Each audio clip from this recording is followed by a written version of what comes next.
هو الله قبلك حاسس بيك إن شاء الله.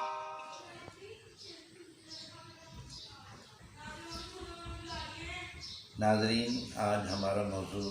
حضرت علی کرم اللہ وجہ کریم کی ذات اقدس ہے، کیونکہ 21 رمضان مبارک کو آپ کے یوم شہادت ہے۔ اس حوالے سے آج کی ہماری گفتگو کا عنوان حضرت علی کرم اللہ وجہ کریم ہے۔ نحمدہ ونصلی ونسلم علی سیدنا و مولانا محمد وعلی آلہ و اصحابہ وبارک وسلم، اما بعد فاعوذ باللہ من الشیطان الرجیم، بسم اللہ الرحمن الرحیم۔ ان الذین آمنوا وعملوا الصالحات اولئک هم خیر البریہ، صدق اللہ العظیم وبلغنا رسولہ النبی الکریم ونحن علی ذلک لمن الشاہدین والشاکرین والحمد للہ رب العالمین۔ قال اللہ تبارک و تعالی فی القرآن المجید والفرقان الحمید فی شان حبیبہ مخبرا و آمرا، ان اللہ و ملائکتہ یصلون علی النبی یا ایہا الذین آمنوا صلوا علیہ وسلموا تسلیما، الصلاة والسلام علیک یا سیدی یا رسول اللہ وعلی آلک و اصحابک یا سیدی یا حبیب اللہ۔ ناظرین محترم، میں نے جو آپ کے سامنے قرآن مجید فرقان حمید کی آیت مبارکہ تلاوت کی ہے، اللہ تبارک و تعالی ارشاد فرماتا ہے، بے شک جو لوگ ایمان لائے، ان الذین آمنوا، بے شک جو لوگ ایمان لائے، وعملوا الصالحات، اور انہوں نے نیک اعمال کیے، اولئک هم خیر البریہ، اولئک هم خیر البریہ، وہی تمام مخلوق میں افضل ہیں، بہتر ہیں۔ تو یہ آیت مبارکہ میں نے آپ کے سامنے تلاوت کی۔ میں سمجھتا ہوں کہ حضرت علی کرم اللہ وجہ الکریم اس آیت کریمہ کے مصداق تھے کہ آپ کی صبح و شام نبی مکرم صلی اللہ علیہ وآلہ وسلم کے ارشادات کے مطابق آپ کے صبح و شام گزرتے تھے۔ آپ کا کیا مقام ہے، اس کے لیے میں نبی مکرم صلی اللہ علیہ وآلہ وسلم کی احادیث آپ کے سامنے پیش کرتا ہوں کہ آپ نے کیا فرمایا حضرت علی کرم اللہ وجہ الکریم کے لیے۔ اور میں سمجھتا ہوں کہ نبی پاک صلی اللہ علیہ وآلہ وسلم کا فرمانا در حقیقت اللہ ہی کا فرمانا ہے، کیونکہ اللہ تبارک و تعالیٰ قرآن مجید فرقان حمید میں ارشاد فرماتا ہے، وما ینطق عن الہویٰ ان ہوا الا وحی یوحیٰ، کہ میرا محبوب اپنی مرضی سے کوئی بات نہیں کرتا، وہ وہی بات کہتا ہے جس کی میں اس کو وحی کر دیتا ہوں، جس کا میں اس کو حکم دیتا ہوں۔ میرا محبوب وہی بات کرتا ہے جس کا میں اسے حکم دیتا ہوں۔ تو ثابت یہ ہوا کہ نبی پاک صلی اللہ علیہ وآلہ وسلم جب بھی کوئی بات کرتے، کوئی بھی جملہ اپنے زبان اقدس سے ادا کرتے، حقیقتاً وہ اللہ ہی کی طرف سے ہوتا ہے۔ نبی پاک صلی اللہ علیہ وآلہ وسلم نے جو تعریف کی، جو تعریف کلمات ادا کی حضرت علی کرم اللہ وجہ کریم کے لیے، تو میں سمجھتا ہوں کہ یہ آقا علیہ الصلوۃ والسلام کے تو ہیں ہی، لیکن قرآن پاک کی اس آیت مبارکہ کی روح سے جو میں نے ابھی آپ کے سامنے تلاوت کی، حقیقتاً یہ اللہ تبارک و تعالیٰ کے الفاظ بھی ہیں۔ تو جو میں آپ کے سامنے بیان کر رہا ہوں، تو نبی مکرم صلی اللہ علیہ وآلہ وسلم نے ارشاد فرمایا، ان علی منی، علی مجھ سے ہے، وانا منہ، اور میں علی سے ہوں، وعلا وہو ولی کل مومن، اور وہ تمام مومنوں کے دوست ہیں، وہ تمام کل مومنین کے دوست ہیں۔ اللہ تبارک تعالیٰ کے پیارے حبیب نے حضرت علی کرم اللہ وجہ کریم کو بتایا کہ بے شک علی مجھ سے ہے اور میں علی سے ہوں۔ یہ کتنی بڑی بات ہے جو نبی مکرم صلی اللہ علیہ وآلہ وسلم نے حضرت علی کرم اللہ وجہ کریم کے بارے میں بیان کر دی ہے۔ اسی طرح فرمایا، من کنت مولاہ فہذا علی مولا، جس کا میں مولا، علی بھی اس کا مولا ہے۔ مشکوٰۃ شریف صفحہ نمبر 564 پر یہ حدیث بیان ہوئی کہ من کنت مولاہ فہذا علی مولا، جس کا میں مولا ہوں علی بھی اس کا مولا ہے۔ اور یہ بھی حدیث مشکات شریف صفحہ نمبر 564 پہ ہے کہ انا دار الحکمت، میں حکمت کا شہر ہوں، وعلی بابہا، اور علی اس کا دروازہ ہے۔ اور پھر فرمایا انا مدینۃ العلم وعلی بابہا، میں علم کا شہر ہوں اور علی اس کا دروازہ ہے۔ کنز الاعمال جلد 6 صفحہ نمبر 158 پر حضور سرور دو عالم صلی اللہ علیہ وآلہ وسلم ارشاد فرماتے ہیں علی النظر الی وجہ علی عبادہ، النظر الی وجہ علی عبادہ، علی کے چہرے کو دیکھنا عبادت ہے۔ کیا مقام ہے حضرت علی کرم اللہ وجہ کریم کا، جس کے بارے میں حضور سرور دو عالم صلی اللہ علیہ وآلہ وسلم کے ارشاد فرمائے کہ علی کا چہرہ دیکھنا بھی عبادت ہے۔ میں تو یہ سمجھتا ہوں کہ یہ الفاظ تو ضرور نبی مکرم صلی اللہ علیہ وآلہ وسلم کے ہیں، حقیقتاً تو اللہ تبارک و تعالیٰ کے حکم سے نبی پاک صلی اللہ علیہ وآلہ وسلم ارشاد فرماتے ہیں، تو لہذا یہ اللہ تعالیٰ کا بھی حکم یہی ہوا کہ علی کا چہرے کو دیکھنا عبادت ہے۔ اور پھر فرمایا بس ذکر علی عبادہ، اور علی کا ذکر بھی عبادت ہے، علی کا ذکر تذکرہ بھی عبادت، علی کے چہرے کو دیکھنا بھی عبادت۔ کیا مقام اللہ تبارک و تعالیٰ نے حضرت علی کرم اللہ وجہ الکریم کو عطا فرمایا ہے۔ اور پھر جب آپ ان کی ولادت کا واقعہ سنیں گے تو واقعی آپ کہیں گے کہ اللہ تبارک و تعالیٰ کا خصوصی فضل ہے حضرت علی کرم اللہ وجہ الکریم پر۔ آپ کی والدہ ماجدہ، آپ ولادت کے واقعات اس طرح ہیں کہ آپ کی والدہ ماجدہ فاطمہ بنت اسد بیت اللہ شریف کا طواف کر رہی ہیں، طواف میں مصروف ہیں کہ اچانک آپ کو درد ذیل شروع ہو جاتی ہے۔ تو جب درد ذیل شروع ہوتی ہے تو آپ دیکھتے ہیں کہ ارد گرد تو کوئی ایسی باپردہ جگہ نہیں ہے جہاں میں بچے کو جنم دے سکوں، پریشان ہے، اور پریشانی کی حالت میں تھوڑی دیر کے لیے توقف کرتی ہیں، ٹھہرتی ہیں بیت اللہ شریف کے سامنے۔ تو کیا دیکھتے ہیں کہ اچانک بیت اللہ شریف کی دیوار پھٹتی ہے، اس میں شگاف پیدا ہوتا ہے، اور آپ اس کے ذریعے اندر داخل ہو جاتی ہیں، بیت اللہ شریف کے اندر داخل ہو جاتی ہیں، اور وہاں حضرت علی کرم اللہ وجہ الکریم کی ولادت باسعادت ہوتی ہے۔ یہ دیکھ لیں کہ کوئی بچہ اس سے پہلے نہ اس کے بعد میں بیت اللہ شریف ایسا نہیں کہ جس کی بیت اللہ شریف میں ولادت ہوئی ہو۔ کوئی بچہ نہ تو آپ کی ولادت سے پہلے نہ آپ کی ولادت کے بعد ایسا نہیں ہے جس کی ولادت بیت اللہ شریف کے اندر ہوئی ہو۔ یہ اعزاز اللہ تبارک و تعالیٰ نے عطا کیا ہے، تو حضرت علی کرم اللہ وجہ الکریم کو عطا کیا ہے۔ کیسی شان والے ہیں، کیسا فضل ہے میرے مولا کا حضرت علی کرم اللہ وجہ الکریم پر۔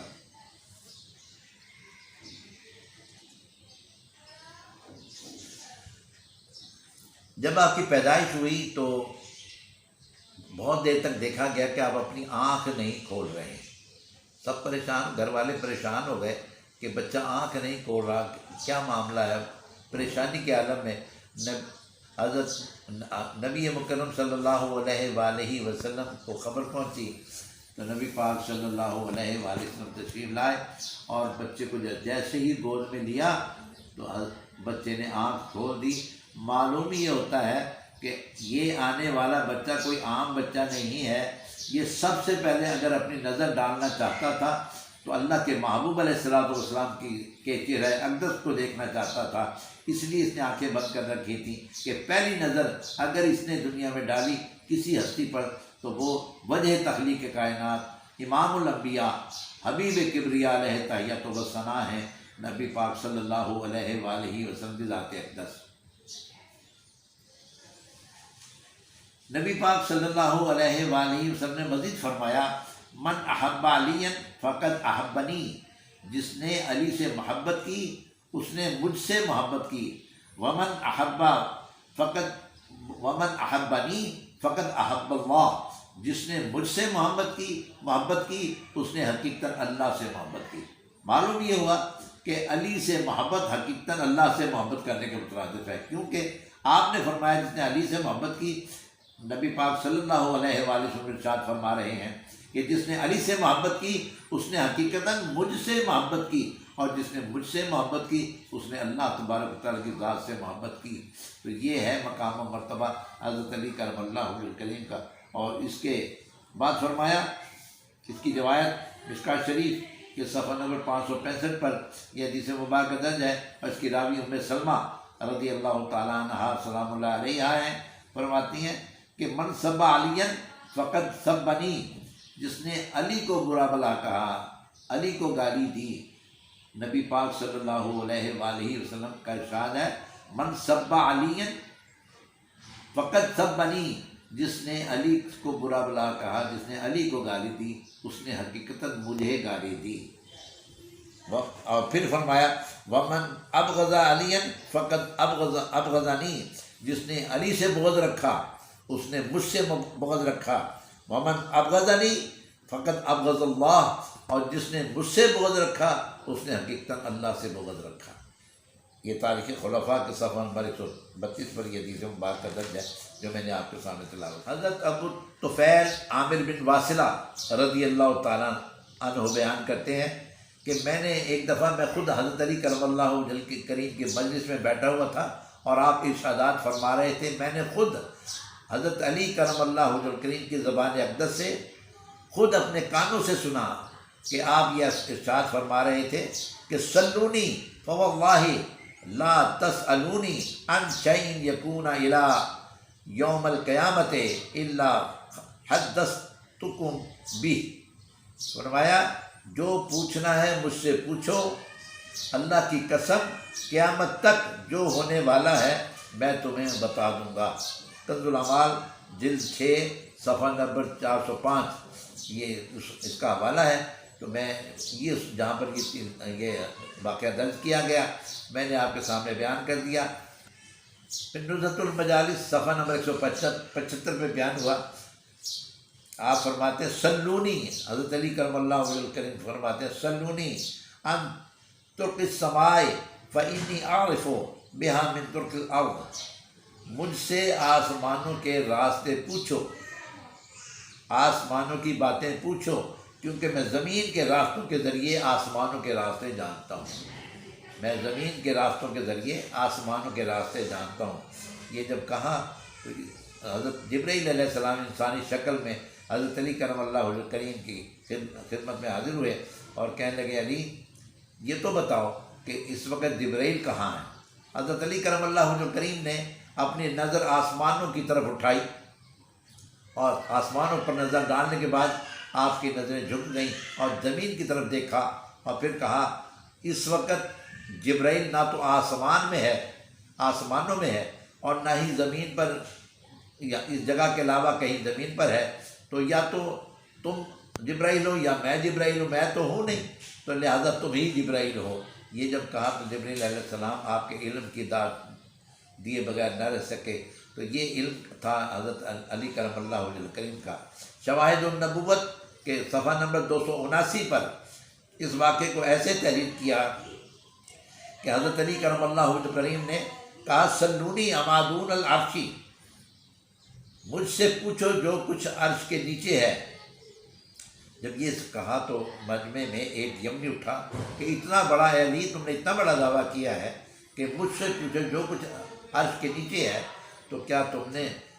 اس عرش والے کو بھی دیکھا ہے کہ اللہ تعالیٰ کی ذات کو دیکھا ہے؟ تو آپ نے جواب دیا ہاں، یہ کیسے ہو سکتا ہے کہ علی جس کی عبادت کرے اس کو دیکھے بغیر ہی اس کی عبادت کرے؟ اللہ کے فضل سے میں نے اللہ کی ذات اقدس کو دیکھا ہے۔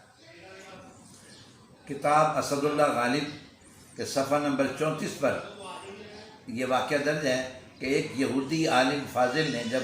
اتنا شعرہ سنا کہ حضرت علی کرم اللہ وجہ الکریم کا علم جو ہے وہ بہت زیادہ ہے اور اللہ تبارک و تعالیٰ نے انہیں بہت زیادہ علم سے نوازا ہے، تو اس نے امتحان کی غرض سے آپ سے 7 سوال کر لیے۔ تو اس نے امتحان کی غرض سے آپ سے 7 سوال کیے کہ علی ان 7 سوالوں کا مجھے جواب دو تو پھر میں جانوں کہ تمہارا علم واقعی بہت ہے۔ پہلا سوال یہ تھا وہ کون سا مرد ہے جو ماں باپ کے بغیر پیدا ہوا؟ پھر دوسرا سوال یہ تھا وہ کون سی عورت ہے جو ماں باپ کے بغیر پیدا ہوئی؟ میں ساتھ ساتھ جواب بھی دیتا جاؤں۔ پہلا سوال کیا یہودی نے کہ وہ کون سا مرد ہے کہ جو ماں اور باپ کے بغیر پیدا ہوا۔ حضرت علی کرم اللہ وجہ کریم نے جواب دیا وہ حضرت آدم علیہ السلام ہیں جو ماں باپ کے بغیر پیدا ہوئے، اللہ تعالیٰ نے تخلیق فرمایا، اپنی ذات سے تخلیق فرمایا، اور وہ اماں حوا ہیں جو کہ ماں باپ کے بغیر وہ پیدا ہوئیں، اور حضرت آدم علیہ السلام کی پسلی سے جو ہے نا حضرت ماں حوا کی پیدائش جو ہے نا وہ ہوئی، تو ماں باپ کے بغیر پیدا ہوئیں، وہ حضرت ماں حوا تھی۔ تیسرا سوال پوچھا وہ کون سا مرد ہے جس کی ماں تو ہے باپ نہیں، تو آپ نے فرمایا وہ عیسیٰ علیہ السلام ہے کہ حضرت مریم سلام اللہ علیہ کہ نے جنت سے آئے ہوئے کھانوں کو کھایا، اور اللہ تبارک و تعالیٰ نے حضرت عیسیٰ علیہ السلام کی پیدائش جو ہے نا وہ عطا فرمائی۔ پھر چوتھا سوال کیا وہ کون سا پتھر ہے جس نے جانوروں کو جنم دیا، تو آپ نے اس کا جواب دے دیا کہ وہ موسیٰ علیہ السلام و حضرت صالح علیہ السلام کی اونٹنی تھی کہ جو کہ ایک پہاڑ کو کے پھٹنے سے اس میں سے نمودار ہوئی، اور اس طرح وہ اصل میں اس کا واقعہ ایسا کہ حضرت صالح علیہ السلام نے جب اللہ تبارک و تعالیٰ کی توحید اپنے لوگوں کے سامنے پیش کی تو وہاں اس کی امت نے کہا کہ ہمیں کوئی نشانی بتاؤ کہ تم اللہ کے نبی ہو۔ انہوں نے کہا پوچھو جو تم نشانی چاہتے ہو، میں وہی نشانی تمہیں دینے کے لیے تیار ہوں۔ تو انہوں نے کہا کہ وہ سامنے جو پہاڑ ہے، اگر یہ پہاڑ سے یہ پھٹ کے اس میں سے کوئی اونٹنی برآمد ہو جائے تو ہم مان لیں گے کہ وہ جو ہے تم اللہ کے نبی ہو۔ تو حضرت صالح علیہ السلام نے ہاتھ بلند کر دیا اللہ تبارک و تعالیٰ کی بارگاہ میں، اور دیکھتے ہی دیکھتے وہ پہاڑ پھٹا اور اس میں سے اونٹنی برآمد ہوئی، تو وہ یہ اونٹنی تھی جو کہ جس کو ایک پتھر نے جنم دیا تھا۔ پانچواں سوال پوچھا وہ عورت کون ہے جس نے 3 گھڑیوں میں 3 ساعتوں میں بچے کو جنم دیا، تو آپ نے اس کا جواب دیا وہ حضرت مریم سلام اللہ علیہا ہیں کہ اللہ تبارک و تعالیٰ نے جنت سے انہیں کھانے عطا کیے، آپ نے وہ 1 ساعت میں کھانا کھایا، دوسری ساعت میں آپ کو حمل ٹھہر گیا، اور تیسری ساعت میں آپ نے بچے کو حضرت عیسیٰ علیہ السلام کو جنم دے دیا۔ تو اللہ تبارک و تعالیٰ کی یہ شان ہے، وہ جس کو چاہے جیسے چاہے وہ اولاد عطا کرتے۔ چھٹا سوال یہ کیا وہ کون سے 2 دوست ہیں جو کبھی دشمن نہیں بنیں گے، تو حضرت علی کرم اللہ وجہ کریم نے جواب دیا وہ جسم اور روح، یہ 2 دوست ایسے ہیں جو کبھی آپس میں دشمن نہیں بنیں گے۔ اور 7واں سوال اور آخری سوال یہودی نے یہ کیا وہ کون سے 2 دشمن ہیں جو آپس میں کبھی دوست نہیں بنیں گے، تو حضرت علی کرم اللہ وجہ نے فرمایا وہ موت اور حیات، یہ 2 دشمن ایسے ہیں جو آپس میں کبھی دوست نہیں بنیں گے۔ وہ حیران رہ گیا حضرت علی کرم اللہ وجہ سے کہ بغیر کسی سوچے سمجھے جیسی سوال اس کے منہ سے نکلتا یہودی کے، تو حضرت علی کرم اللہ وجہ کریم کا جواب فی البدی فوراً عطا کرتے۔ وہ واقعی علم کو دیکھ کر اشش کر اٹھا کہ اللہ تبارک و تعالیٰ نے بہت علم سے نوازا ہے حضرت علی کرم اللہ وجہ کریم کو۔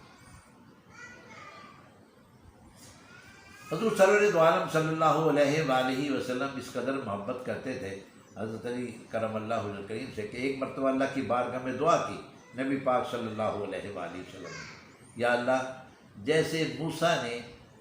حضرت موسیٰ علیہ السلام نے تجھ سے دعا کی تھی کہ اے اللہ مجھے کوئی میرا ایک ساتھی عطا فرما میرے ہی یعنی کہ خاندان میں سے جو میری کمر کو مضبوط کر سکے، جو میرا بازو بن سکے، تو تو نے حضرت ہارون علیہ السلام کو عطا کر دیا تھا، ان کا ساتھی بنا دیا تھا۔ تو اے اللہ میں بھی تجھے التجا کرتا ہوں کہ علی کو جو ہے نا وہ علی کو میرا ساتھی بنا دے، میرا بازو بنا دے، تاکہ تیری دین کی ترویج میں خوب کروں۔ اس طرح اللہ تبارک و تعالیٰ نے یہ دعا بھی قبول کی، اور حضرت علی کرم اللہ وجہ کریم نبی کریم صلی اللہ علیہ وآلہ وسلم کو نواز دیا، اس ساتھ کو نواز دیا، اور یہ ساتھ ہمیشہ آپ کی وصال تک آپ کے ساتھ رہا، اور آپ کا ہمیشہ جانثار رہا۔ آپ کی عدالت کا یہ عالم تھا کہ جنگ صفین کی جانب جاتے ہوئے آپ کی زرہ بختر جو ہے وہ گم ہو گئی۔ جب آپ واپس کوفہ آئے جنگ سے فارغ ہو کر، تو آپ نے دیکھا کہ ایک شخص کے پاس وہی زرہ بکتر جو ہے موجود ہے، تو آپ اس کے پاس گئے اور کہا یہ زرہ بکتر تو میری ہے اور تم یہ میرے حوالے کر دو، حالانکہ آپ اس وقت خلیفہ وقت تھے، آپ کا حکم آخری حکم مانا جا سکتا تھا، لیکن جب یہودی نے کہا کہ نہیں یہ تو میری ملکیت ہے، میرے پاس ہے، یہ میری ہے، آپ کی کیسے ہوئی؟ تو حضرت علی کہنے لگے کہ پھر ایسا کرتے ہیں، اس کو ہم قاضی کے پاس لے جاتے ہیں اس معاملے کو، جیسے قاضی فیصلہ کرے۔ وہ یہودی تیار ہو گیا، دونوں جو ہیں قاضی کے پاس چلے گئے۔ قاضی نے کہا اے امیر المومنین خیر سے آئے ہو؟ کہنے یہاں ایک تنازع ہے اس یہودی اور میرے درمیان، یہ جو زرہ بکتر ہے یہ میری گم ہو گئی تھی سفین جاتے ہوئے، اور جب میں کوفہ واپس آیا تو میں نے اس کے پاس یہ دیکھی، تو میں نے اس کو کہا یہ میری زرہ بکتر مجھے واپس کر دو، تو یہ کہتا ہے کہ یہ تو میری ملکیت ہے، میرے پاس ہے، میری ملکیت ہے، میں کیسے دوں؟ تو قاضی نے جب یہ معاملہ سنا، یہ سارا معاملہ سنا، تو پوچھا اے علی تمہارے پاس کوئی گواہی ہے کہ جس گواہی پیش کر سکتے ہو کہ یہ زرہ بکتر تمہاری ہے؟ تو حضرت علی کرم اللہ وجہ کہنے لگے ہاں میرے پاس ایک میرا بیٹا حسن اور ایک میرا غلام قمبر ہیں جو کہ میری گواہی دیں گے کہ یہ زرہ بکتر میری ہے۔ قاضی نے کہا علی کسی بھی معاملے میں کسی شخص کے بیٹے کی گواہی معتبر نہیں ہوگی، لہذا میں یہ فیصلہ دیتا ہوں کہ یہ زرہ بکتر جو ہے یہ یہودی ہی کی ہے اور یہ اسی کے پاس رہنی چاہیے۔ حضرت علی کرم اللہ وجہ الکریم نے خوشی کے ساتھ اس فیصلے کو قبول کر لیا اور عدالت سے واپس آ گئے۔ جب یہودی نے یہ دیکھا کہ یہ دین ایسا ہے اور اس دین میں ایک امیر المومنین جو کہ وقت کا حکمران ہے، وہ چاہے تو خود بھی فیصلہ کر سکتا تھا، اس نے عدالت میں یہ کیس لے کر گیا، اور عدالت نے جب یہ اس کو قاضی نے جب اس کیس کو میرے حق میں فیصلہ کر دیا اس کیس کا، تو حضرت علی کرم اللہ وجہ الکریم نے بخوشی اس فیصلے کو قبول بھی فرما لیا۔ یہ کتنا اچھا اور اعلیٰ دین ہے، یہ دیکھتے ہوئے فوراً ایمان لے آیا، اور حضرت علی کرم اللہ وجہ الکریم سے کہنے لگا مجھے کلمہ پڑھا دیجیے، مجھے اسلام میں داخل کر لیجیے۔ اس طرح اس نے کلمہ پڑھا اور اسلام کے حلقے میں داخل ہو گیا۔ یہ ہیں حضرت علی کی عدالت کے حکمران وقت ہوتے ہوئے بھی اپنا فیصلہ عدالت میں لے کر گئے، اور قاضی نے جو فیصلہ دیا اسے منوعاً قبول کر لیا، خوشی کے ساتھ قبول کر لیا۔ تو یہ اگر آج کے حکمران بھی اسی کی تقلید کریں، اسی طرح انصاف ملے، تو آج معاشرے کے اندر اتنی برائیاں نہ پیدا ہوں جتنی کی پیدا ہو چکی ہیں۔ خیبر کے محاذ پر جنگ جاری تھی اور کئی دن سے جنگ میں مصروف ہونے کے باوجود مجاہدین کو کامیابی نہیں ہو رہی تھی۔ بالآخر نبی پاک صلی اللہ علیہ وآلہ وسلم کے خدمت میں یہ خبر پہنچی کہ یا رسول اللہ کچھ کیجیے، خیبر کے جنگ میں اتنا عرصہ ہمیں ہو گیا، ہمیں کچھ کامیابی نہیں مل رہی، تو اس سلسلے میں آپ کی خدمت میں یہ پیغام پہنچایا جا رہا ہے کہ آپ اس سلسلے میں کچھ کیجیے۔ نبی پاک صلی اللہ علیہ وآلہ وسلم نے صحابہ کرام کو جمع کیا اور کہا کل میں اس شخص کے ہاتھ میں علم دوں گا جس سے خیبر جو ہے وہ فتح ہو جائے گا۔ اب ہر صحابی کی یہ خواہش ہے کہ اللہ کرے کہ یہ علم نبی پاک صلی اللہ علیہ وآلہ وسلم ہمیں عطا کر دیں۔ تو چنانچہ صبح فجر کے بعد سارے صحابہ کرام اکٹھے ہو گئے، نبی پاک صلی اللہ علیہ وآلہ وسلم کے گرد جمع ہو گئے، اور اس خواہش میں تھے کہ یہ جھنڈا آج نبی پاک صلی اللہ علیہ وآلہ وسلم ہمیں عطا کر دیں تاکہ یہ اعزاز ہمیں مل جائے، کیونکہ ان کا یقین تھا، صحابہ کرام کو اس بات کا یقین تھا کہ جس کو نبی پاک صلی اللہ علیہ وآلہ وسلم یہ علامت عطا کر دیں گے، یہ جھنڈا عطا کر دیں گے، اللہ تبارک و تعالیٰ اسی کے ہاتھوں فتح عطا فرمائے گا، کیونکہ آقا علیہ الصلوۃ والسلام نے خود بھی کہہ دیا تھا کہ کل میں جھنڈا اس کو دوں گا جس کے ذریعے خیبر فتح ہو جائے گا۔ تو جب سارے صحابہ جمع ہو گئے تو آپ نے دیکھا، سب صحابہ پر نظر ڈالی تو دیکھا حضرت علی کرم اللہ وجہ الکریم وہاں موجود نہیں ہے، تو نبی پاک صلی اللہ علیہ وآلہ وسلم نے پوچھا علی کہاں ہیں؟ تو بتایا گیا کہ وہ آشوب چشم کی وجہ سے ان کی طبیعت ٹھیک نہیں ہے اور وہ گھر میں موجود ہے۔ نبی پاک صلی اللہ علیہ وآلہ وسلم نے ارشاد فرمایا کہ جاؤ علی کو بلا کر لاؤ۔ چنانچہ صحابہ کرام گئے، حضرت علی کرم اللہ وجہ الکریم کو بلا کر لائے، سہارا دے کر لے کر آئے۔ نبی پاک صلی اللہ علیہ وآلہ وسلم نے حضرت علی کی آنکھوں پر اپنا لعاب دہن لگایا تو علی کی آنکھیں ایسی ہو گئیں جیسے کبھی خراب ہوئی نہیں تھی۔ تو دیکھ لیں آپ کا اللہ تبارک و تعالیٰ نے اپنے پیارے محبوب علیہ الصلوۃ والسلام کے لعاب دہن میں بھی کتنی شفا رکھی ہوئی ہے۔ لوگ کہتے ہیں کہ توبہ نعوذ باللہ نبی پاک صلی اللہ علیہ وآلہ وسلم ہمارے جیسے تھے، تو اگر ہمارے تو جو لعاب ہے، ہمارا جو تھوک ہے، اس میں تو بیماریاں ہیں، جگہ جگہ ہاسپٹل میں لکھا ہوتا ہے ڈونٹ اسپائٹ، اس جگہ تھوکنا منع ہے، کیونکہ ہمارے تھوک میں بے شمار جراثیم ہیں اور اس سے بے شمار بیماریاں پیدا ہوتی ہیں۔ اور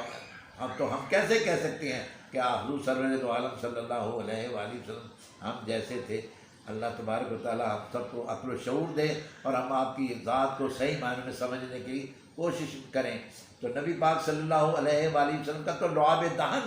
ایسا ہے کہ اللہ تبارک و تعالیٰ نے اس میں شفا رکھی ہوئی ہے۔ چنانچہ جیسے ہی آپ کی آنکھیں بالکل ٹھیک ہو گئیں، نبی پاک صلی اللہ علیہ وآلہ وسلم نے وہ علم، وہ جھنڈا حضرت علی کرم اللہ وجہ کریم کے حوالے کر دیا کہ جاؤ علی جہاد کرو خیبر جا کر۔ چنانچہ حضرت علی کرم اللہ وجہ کریم جب گئے جہاد میں شامل ہوئے تو اللہ تبارک و تعالیٰ نے خیبر کا قلعہ جو ہے وہ فتح کر دیا۔ کہتے ہیں آپ نے وہ دروازہ جو خیبر کا کسی طرح بھی ہلتا تک نہیں تھا، آپ نے تنہا اس کو پکڑ کر اکھاڑ کر ایک طرف پھینک دیا۔ کہتے ہیں کہ کئی افراد بھی مل کر اس خیبر کو اٹھا کے دروازے کو اٹھا نہیں سکتے تھے، جس کو حضرت علی کرم اللہ وجہ کریم نے تنہا پکڑا اور پوری قوت کے ساتھ اٹھا کر جو ہے ایک طرف پھینک دیا۔ دروازہ جب ایک طرف ہو گیا، قلعے میں اندر جانے کا راستہ مل گیا، تو سارے مجاہدین قلعے کے اندر داخل ہو گئے اور اللہ تبارک و تعالیٰ نے خیبر کی فتح جو ہے وہ عطا کر دی۔ جنگ خندق میں حضرت علی کرم اللہ وجہ کی شجاعت کے حوالے سے میں مختصراً عرض کر رہا ہوں کہ جنگ خندق میں عمرو بن عبد ود یہ ایک ایسا مشرک جرنیل تھا کہ جس کی طاقت کا شعرہ ایسا تھا کہ یہ 1000 لوگوں کا اکیلا مقابلہ کر سکتا ہے۔ تو یہ اپنے گھوڑے کو ایڑ لگا کر یہ خندق پار کر کے آ گیا اور کہا کون ہے جو میرے مقابلے پر آئے، اور بڑے اس نے جب للکارا تو حضرت علی کرم اللہ وجہ کریم نبی پاک صلی اللہ علیہ وآلہ وسلم کی خدمت میں حاضر ہوئے، یا رسول اللہ مجھے اجازت دیں میں اس کے مقابلے پر جاتا ہوں۔ حضرت علی کرم اللہ وجہ کریم کا جب یہ جوش و جذبہ دیکھا تو نبی پاک صلی اللہ علیہ وآلہ وسلم بہت خوش ہوئے اور کہا علی میں تمہیں اجازت دیتا ہوں، جاؤ اس کا مقابلہ کرو اور اسے فنافی نار کرو۔ حضرت علی کرم اللہ وجہ کریم نبی پاک صلی اللہ علیہ وآلہ وسلم کی خدمت سے اجازت دے کر فوراً اس دشمن کی طرف لپکے اور جیسے اس کے سامنے ہوئے وہ کہنے لگا علی تمہارا باپ میرا دوست تھا، اس لحاظ سے تم میرے بھتیجے ہو، میں تمہیں مارنا نہیں چاہتا۔ حضرت علی کرم اللہ وجہ کریم نے جواب دیا اے عمرو بن عبد ود، تو چونکہ دشمن رسول ہے، تو دشمن دین ہے، میں تجھے اپنا کسی قسم کا عزیز رشتہ دار نہیں سمجھتا اور میں تجھے قتل کرنا چاہتا ہوں۔ جب یہ جواب سنا تو غضبناک ہو گیا اور غضبناک ہو کر اس نے حضرت علی کرم اللہ وجہ کریم پر وار کیا۔ حضرت علی کرم اللہ وجہ کریم نے اپنے آپ کو پہلو کی طرف ایک ہٹاتے ہوئے اس کا وار خطا کر دیا، اور واپسی جب وار کیا تو حضرت علی کرم اللہ وجہ کریم کا وار بھی پہلا وار خطا گیا، لیکن جیسے ہی فوراً آپ نے پھرتی کے ساتھ دوسرا وار کیا تو اس کا ایک بازو دایاں بازو جو کٹ کر گر گیا، اور پھر حضرت علی کرم اللہ وجہ کریم وار پہ وار کرتے رہے یہاں تک اس کو فنا فی نار کر دیا۔ تو تمام صحابہ نے اس وقت نعرہ تکبیر بلند کیا، اور اس طرح حضرت علی کرم اللہ وجہ کریم نے یہ ایسی شجاعت کا مظاہرہ کیا کہ تمام صحابہ کرام کے اندر ایک جوش اور جذبہ پیدا ہو گیا، اور کفار کے اندر ایسی مایوسی پیدا ہو گئی کہ ہمارا وہ جنرل جو 1000 کے مقابلے میں اکیلا کافی ہوتا تھا، ایک شخص نے اس کو جو ہے نا قتل کر دیا ہے۔ ان کے حوصلے پست ہو گئے اور اللہ تبارک و تعالیٰ نے مسلمانوں کو جنگ خندق میں فتح عطا فرمائی۔ کہ حضرت علی کرم اللہ وجہ کریم کے گھر میں فاقہ ہے، فاقہ کی وجہ سے آپ نے روزہ رکھ لیا کہ فاقہ نہ ہو، روزہ شمار ہو جائے، عبادت میں یہ دن گزر جائے۔ پانی سے پی کر روزہ رکھا ہوا ہے، سب گھر والوں نے بھی، اور حضرت فاطمہ الزہرا رضی اللہ تعالیٰ عنہ بچوں نے بھی۔ چنانچہ آپ حضرت علی کرم اللہ وجہ الکریم جاتے ہیں اور باہر سے کچھ مزدوری کرنے کے بعد کچھ اناج خرید کر لاتے ہیں، جس کو سیدہ فاطمہ الزہرا رضی اللہ تعالیٰ عنہ اس کو پکاتی ہیں، اور سحری اس کو پکا کر افطاری کا بندوبست کرتی ہیں۔ تو جیسے ہی افطار کا وقت شروع ہونے کے قریب ہوتا ہے تو دستک ہوتی ہے دروازے پر کہ میں ایک اسیر ہوں، مجھے جو ہے کچھ کھانے کے لیے دی جائے، بھوکا ہوں۔ تو حضرت علی کرم اللہ وجہ الکریم سارا جو ہے نا وہ جو کھانا تیار ہوتا ہے وہ اس کو اٹھا کر دے دیتے ہیں، اور خود پھر سارا گھر جو ہے نا پانی سے افطار کر لیتا ہے۔ اسی طرح دوسرے دن کا واقعہ ہے، پھر دوسرا دن بھی اسی طرح گزرتا ہے، اور جب افطاری کا وقت قریب ہوتا ہے آپ اسی طرح محنت مزدوری کر کے کچھ اناج لے کر آتے ہیں، جس کو حضرت فاطمہ سلام اللہ علیہا اس کو پکاتی ہیں، افطاری تیار کرتی ہیں۔ لیکن جیسے ہی افطاری کا وقت قریب ہوتا ہے تو ایک شخص آتا ہے کہ میں یتیم ہوں اور مجھے جو ہے نا کچھ کھانے کے لیے دیا جائے۔ تو حضرت علی کرم اللہ وجہ الکریم سارا کھانا اس کو دے دیتے ہیں، پھر اسی طرح پانی کے ساتھ روزہ افطار کر لیتے ہیں۔ تیسرے دن بھی اسی طرح شخص آتا ہے اور کہتا ہے میں مسکین ہوں اور مجھے کئی دن سے بھوکا ہوں، مجھے کچھ کھانا دیجیے۔ تیسرے دن بھی حضرت علی کرم اللہ وجہ الکریم اسی طرح اپنا ساری افطاری بیعت کے حوالے کر دیتے ہیں۔ یہ ہے اللہ تبارک و تعالیٰ نے یہ ملکہ عطا کیا تھا حضرت علی کرم اللہ وجہ الکریم کو کہ آپ اپنی ذات کو بھول کر اللہ کی راہ میں ہمیشہ جو ہے نا وہ خیرات کرنے کی، آپ اللہ کی راہ میں ہمیشہ خیرات کیا کرتے تھے، اپنی ذات کا خیال نہیں کرتے تھے، اپنے گھر والوں کا خیال نہیں کرتے۔ سخی گھرانہ تھا کہ جو اپنی یعنی کہ کھانے میں سے اپنا کھانا قربان کر کے ضرورت مندوں کو دے دیا کرتے تھے۔ ایک دفعہ مسجد میں یہ واقعہ ہوا کہ آپ نماز پڑھ رہے تھے کہ نماز کی حالت میں ایک شخص آیا اور اس نے صدا لگائی کہ میں بہت دن کا بھوکا ہوں، بہت غریب ہوں،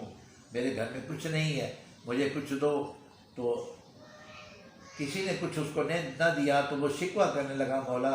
میں نے تیرے گھر میں آ کر جو ہے لوگوں سے سوال کیا اور کسی نے مجھے کچھ نہیں دیا۔ حضرت علی کرم اللہ وجہ کریم اس وقت رکوع کی حالت میں تھے، آپ نے اپنا ہاتھ پیچھے کی طرف کر دیا، آپ کے ہاتھ میں چاندی کی انگوٹھی تھی، تو یہ اشارہ کیا آپ نے کہ یہ انگوٹھی لے جا اور اس سے اپنا